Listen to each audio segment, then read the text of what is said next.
आदरणीय सभापति जी, इनका हाथ जहां भी लगता है ना, उसका डूबना तय हो जाता है। और उससे यही दशा करके उन्होंने छोड़ी थी। हम मेहनत करके इतनी बाहर लाए, इतनी प्रतिष्ठा बढ़ी है। आपको खुशी होनी चाहिए, भ्रम मत फैलाइए, बाजार में हवा ऐसी न फैलाइए कि देश के सामान्य निवेशक के मन को उलझन में आ जाए। ऐसा काम आप नहीं कर सकते। आदरणीय सभापति जी,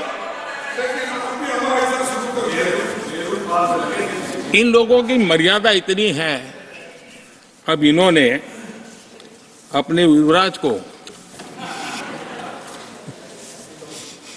को एक स्टार्टअप बना करके दिया है। अब वो नॉन स्टार्टर है।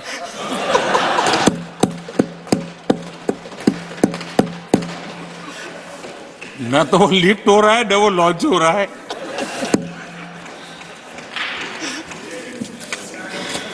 आदरणीय सभापति जी,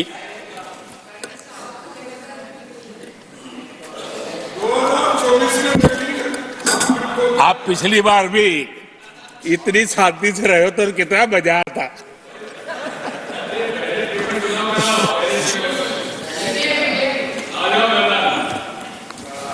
आदरणीय राष्ट्रपति जी, आदरणीय सभापति जी,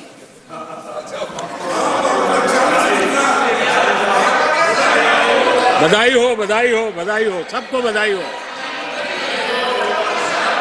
आदरणीय सभापति जी, मेरा सौभाग्य रहा कि मुझे लंबे समय तक एक राज्य के मुख्यमंत्री के नाते देश की और जनता की सेवा करने का अवसर मिला। और इसलिए मैं रीजनल एस्पिरेशंस को बहुत भली भांति समझता हूं, क्योंकि मैं उस प्रोसेस से निकला हूं। जैसे हमारे यहाँ दिग्विजय जी, उनको भली भांति सहज समझ आता है भी एक राज्य के लिए क्या होता है। हम लोग उसी दुनिया से निकल करके आए हैं, तो हमें अनुभव है, पता है। शरद राव जी को है, तो ऐसे कुछ लोग हैं यहाँ जिनको ये सारी चीजों का पता है। देवगढ़ा साहब है, तो इन लोगों के इन सारी चीजों का पता है, तो हम इसका महात्मा ही समझते हैं। हमें कोई किताबों में नहीं पढ़ना पड़ता है, हम अनुभव कर करके आए हैं। और ये भी सच्चाई है साहब, 10 साल यूपीए की पूरी शक्ति गुजरात को क्या कुछ न करने में लगी हुई थी, आप कल्पना नहीं कर सकते। लेकिन मैं आंसू नहीं बहाता, मैं रोने की मेरी आदत नहीं है जी। लेकिन तब भी उतने संकटों के बावजूद भी, उतने जुल्म के बाद भी, हर प्रकार की मुसीबतों को झेलते हुए भी, मेरी तो मुसीबत ऐसी थी कि यहाँ किसी मिनिस्टर से मुझे अपॉइंटमेंट नहीं मिलती थी। वो कहते थे, भाई आप जानते हो मेरी तो दोस्ती है, मैं फोन पे बात कर लूंगा, लेकिन कहीं फोटो वोटो निकल गए, ये डर रहता था। यहाँ मंत्रियों का डर ऐसा था। अब खैर उनकी मुसीबतें मैं समझ सकता हूं।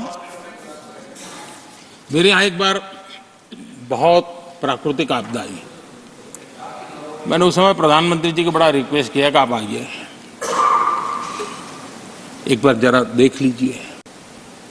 उनका कार्यक्रम बना, फिर साहब एक एडवाइजरी कमेटी बनी थी ना, शायद वहां से हुक्म आया, तो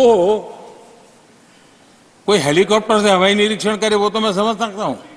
साहब वो कार्यक्रम बदल करके साउथ में किस राज्य में गए तो मुझे याद नहीं रहा, और बोले हम हवाई जहाज से ऊपर से देख लेंगे, हम गुजरात में नहीं आएंगे।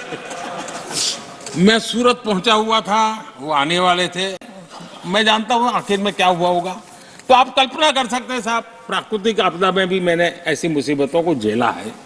लेकिन उसके बावजूद भी उस समय भी मेरा मंत्र था, आज भी मेरा मंत्र है कि देश के विकास के लिए राज्य का विकास, भारत के विकास के लिए गुजरात का विकास, और हम सबको इसी रास्ते पर चलना चाहिए। हम राज्यों का विकास से ही राष्ट्र का विकास कर पाएंगे। इस पे कोई विवाद नहीं हो सकता है, कोई भी